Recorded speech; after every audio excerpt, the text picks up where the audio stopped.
Hello प्यारे बच्चों, कैसे हो आप सब? आशा करता हूँ कि आप लोग ठीक होंगे। आज मैं फिर से साइंस के ऑब्जेक्टिव क्वेश्चन 25 ऑब्जेक्टिव क्वेश्चन लेकर आया हूँ, जो कि एग्जाम में बार-बार पूछे जाते हैं। तो यहाँ पर हम लोग पार्ट 2 को पढ़ने वाले हैं। इसके पहले मैं पार्ट 1 का वीडियो डाल चुका हूँ। तो चलिए हम लोग शुरुआत करते हैं। पहला सवाल यहाँ पे हमारा दिया हुआ है। एक अश्व शक्ति में कितना वाट होता है? यानी एक हॉर्स यानी एचपी में कितना वाट होता है? ऑप्शन ए में दिया हुआ है 1000 वाट, ऑप्शन बी में दिया हुआ है 750 वाट, ऑप्शन सी में दिया हुआ है 746 वाट और ऑप्शन डी में दिया हुआ है 600 वाट। तो यहाँ पर हमारा जो ऑप्शन नंबर सी है वो बिल्कुल सही हो जाएगा। क्या? 746 वाट एक हॉर्स में होता है, यानी एक हॉर्स पावर में होता है एचपी में। ठीक है।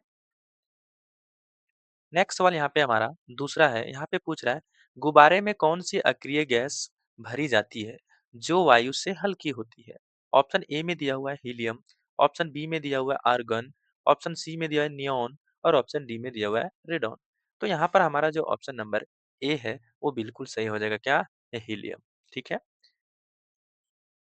नेक्स्ट सवाल यहाँ पे हमारा तीसरा है। यहाँ पे पूछ रहा है, पत्तियों का हरा रंग मुख्य रूप से किस वर्णक की उपस्थिति के कारण होता है? ऑप्शन ए में दिया हुआ है कैरोटीन, ऑप्शन बी में दिया हुआ है जेंथोफिल, ऑप्शन सी में दिया हुआ है एंथोसाइनिन और ऑप्शन डी में दिया हुआ है क्लोरोफिल। तो यहाँ पर हमारा जो ऑप्शन नंबर डी है वो बिल्कुल सही हो जाएगा, क्लोरोफिल। क्लोरोफिल के ही कारण जो पत्तियां होती है वो हरी होती है। ठीक है। नेक्स्ट सवाल यहाँ पे हमारा 4 नंबर है। यहाँ पे पूछ रहा है, स्पष्ट दृष्टि की न्यूनतम दूरी कितनी होती है? स्पष्ट दूरी की न्यूनतम दूरी कितनी होती है? सबसे कम दूरी क्या होती है? 10 सेंटीमीटर, 25 सेंटीमीटर, 50 सेंटीमीटर या अनंत? तो यहाँ पर हमारा जो ऑप्शन नंबर बी है वो बिल्कुल सही हो जाएगा। स्पष्ट दृष्टि की न्यूनतम दूरी जो है वो 25 सेंटीमीटर होता है। ठीक है। अब चलते हैं हम लोग नेक्स्ट सवाल। नेक्स्ट सवाल यहाँ पे हमारा 5 नंबर है। यहाँ पे पूछ रहा है, सीएनजी और एलपीजी में कौन सा मुख्य अंतर है? सीएनजी और एलपीजी में कौन सा मुख्य अंतर है? ऑप्शन ए में दिया हुआ है सीएनजी में मीथेन और एलपीजी में ब्यूटेन प्रोपेन, ऑप्शन बी में दिया हुआ है सीएनजी में ब्यूटेन और एलपीजी में मीथेन, ऑप्शन सी में दिया हुआ है दोनों में केवल एथेन होती है, ऑप्शन डी में दिया हुआ है दोनों में केवल हाइड्रोजन होती है। तो यहाँ पर हमारा जो ऑप्शन नंबर ए है वो बिल्कुल सही हो जाएगा। क्या? सीएनजी में मीथेन होती है और एलपीजी में ब्यूटेन या प्रोपेन होती है। तो यहाँ पर ऑप्शन नंबर ए बिल्कुल मेरा क्या है, सही है। नेक्स्ट सवाल यहाँ पे हमारा छठा नंबर है। यहाँ पे पूछ रहा है, मानव शरीर की सबसे छोटी हड्डी कौन सी है? मानव शरीर की सबसे छोटी हड्डी कौन सी है? ऑप्शन ए में दिया हुआ है फीमर, ऑप्शन बी में दिया हुआ है रेडियम, ऑप्शन सी में दिया हुआ है स्टेपिच और ऑप्शन डी में दिया हुआ है मेलियस। तो यहाँ पर हमारा जो ऑप्शन नंबर सी है वो बिल्कुल सही हो जाएगा। क्या? स्टेपिज। स्टेपिज जो है वो मानव शरीर की सबसे छोटी हड्डी है जो कान की हड्डी होती है। ठीक है। अब हम लोग चलते हैं नेक्स्ट सवाल की ओर। नेक्स्ट सवाल नंबर यहाँ पे 7 है। यहाँ पे पूछ रहा है, किसी चालक के सिरों की विभवांतर उसमें प्रभावित धारा के समानुपाती होता है। समानुपाती होता है। यह नियम किसका है?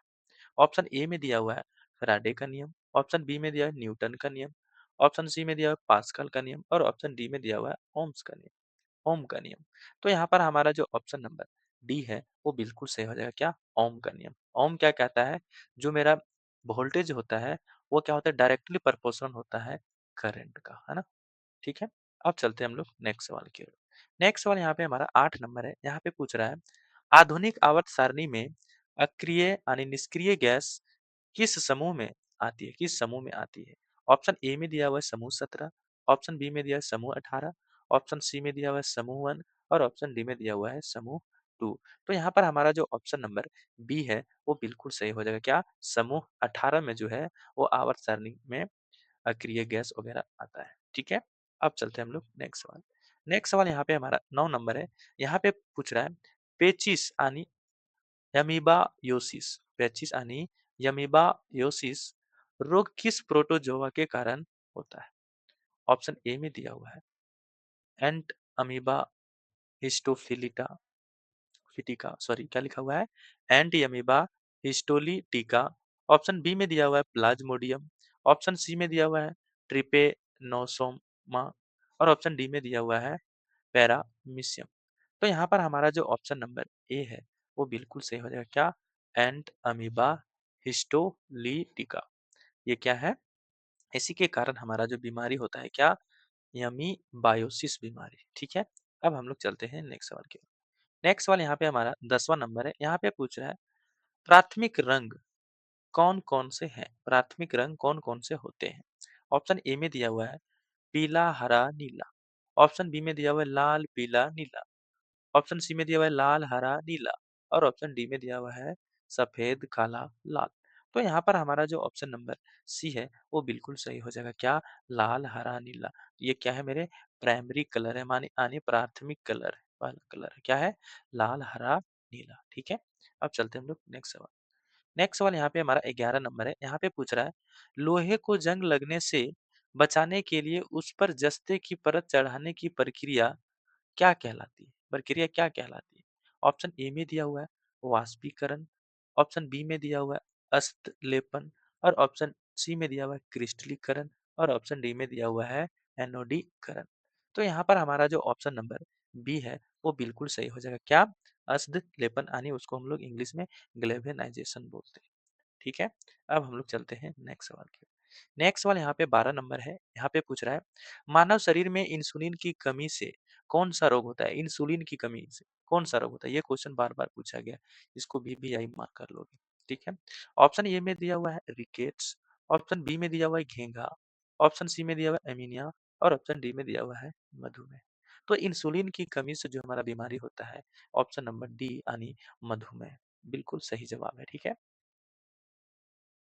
अगला अगला यहाँ पे 13 नंबर है। यहाँ पे पूछ रहा है ट्रांसफॉर्मर किस सिद्धांत पर कार्य करता है? ट्रांसफॉर्मर जो हम लोग का होता है वो किस सिद्धांत पे कार्य करता है? ऑप्शन ए में दिया हुआ है विद्युत चुम्बकीय प्रेरण, ऑप्शन बी में दिया हुआ है स्व प्रेरण, ऑप्शन सी में दिया हुआ है रासायनिक उत्सर्जन और ऑप्शन डी में दिया हुआ है प्रकाश विद्युत प्रभाव। तो यहाँ पर हमारा जो ऑप्शन नंबर ए है वो बिल्कुल सही हो जाएगा। क्या? विद्युत चुम्बकीय प्रेरण यानी म्यूचुअल इंडक्शन पर कार्य करता है। ये सिद्धांत पर काम करता है म्यूचुअल इंडक्शन। ठीक है। तो चलते हैं नेक्स्ट सवाल। नेक्स्ट सवाल यहाँ पे हमारा 14 नंबर है। यहाँ पे पूछ रहा है सिंदूर हिंगुल सिंदूर हिंगुल किसका मुख्य अयस्क है? सिंदूर हिंगुल किसका मुख्य अयस्क है? ऑप्शन ए में दिया हुआ है तांबा, ऑप्शन बी में दिया हुआ है एल्यूमिनियम, ऑप्शन सी में दिया हुआ है पारा और ऑप्शन डी में दिया हुआ है सीसा। तो यहाँ पर हमारा जो ऑप्शन नंबर सी है वो बिल्कुल सही हो जाएगा। क्या? पारा। ठीक है। अब हम लोग चलते हैं नेक्स्ट सवाल के। नेक्स्ट सवाल यहाँ पे हमारा 15 नंबर है। यहाँ पे पूछ रहा है विटामिन ए की कमी से कौन सा रोग होता है? विटामिन ए की कमी से कौन सा रोग होता है? ऑप्शन ए दिया हुआ है बेरी बेरी, ऑप्शन बी दिया हुआ है रतौंधी, ऑप्शन सी दिया हुआ है स्किर्वी और ऑप्शन डी दिया हुआ है रिकेट्स। तो यहाँ पर हमारा जो ऑप्शन नंबर बी है वो बिल्कुल सही हो जाएगा रतौंधी। विटामिन ए की कमी से हम लोग को रतौंधी की बीमारी होती है। अब बात करें हम लोग बेरी बेरी तो बेरी बेरी विटामिन बी की कमी से होता है। बात करें हम लोग स्कर्वी तो विटामिन सी की कमी से होता है और रिकेट्स जो होता है वो विटामिन डी की कमी से होता है। ये चारों पॉइंट आप लोग याद रखिएगा। एक क्वेश्चन इस विटामिन वाला से जरूर आएगा आपके एग्जाम में। ठीक है।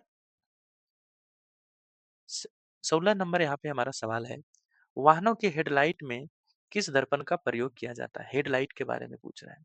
ऑप्शन दिया हुआ है उत्तल दर्पण, ऑप्शन बी दिया हुआ है समतल दर्पण, ऑप्शन सी दिया हुआ है बेलनाकार दर्पण और ऑप्शन डी दिया हुआ है अवतल दर्पण। तो यहाँ पर हमारा जो ऑप्शन नंबर डी है वो बिल्कुल सही हो जाएगा अवतल दर्पण। हेडलाइट में हम लोग अवतल दर्पण का यूज हम लोग करते हैं। जैसे समझ में नहीं आता देखे जैसे हमारा ये गाड़ी होता है तो हेडलाइट जो हमारा इससे लगा होता है तो इधर यहाँ से देखिए चमकीला पदार्थ लगा होता है, यहाँ पे बल्ब लगा होता है। तो ये जो लगा होता है जो मेरा मिरर वो कैसा होता है? केव है तो यानी क्या हो गया? कनकेव यानी अवतल दर्पण हम लोग बोलते हैं उसको, है ना? अवतल दर्पण। ठीक है। तो यहाँ पर हमारा जो डी ऑप्शन था वो बिल्कुल सही था। ठीक है। नेक्स्ट सवाल यहाँ पे हमारा 17 नंबर है। यहाँ पे पूछ रहा है पीतल मिश्र धातु किन धातुओं के मिलने से बनते हैं, सॉरी मिलने से बनते हैं। क्या पूछ रहा है? पीतल मिश्र धातु किन धातुओं के मिलने से बनती है? ऑप्शन ए में दिया हुआ है तांबा और जस्ता, ऑप्शन बी में दिया हुआ है तांबा और टीन, ऑप्शन सी में दिया हुआ है सीसा और टीन और ऑप्शन डी में दिया हुआ है निकेल और लोहा। तो यहाँ पर हमारा जो ऑप्शन नंबर ए है वो बिल्कुल सही हो जाएगा। क्या? तांबा और जस्ता से मिलकर हमारा क्या बनता है? पीतल बनता है। ठीक है? नेक्स्ट सवाल की ओर चलते हैं हम लोग।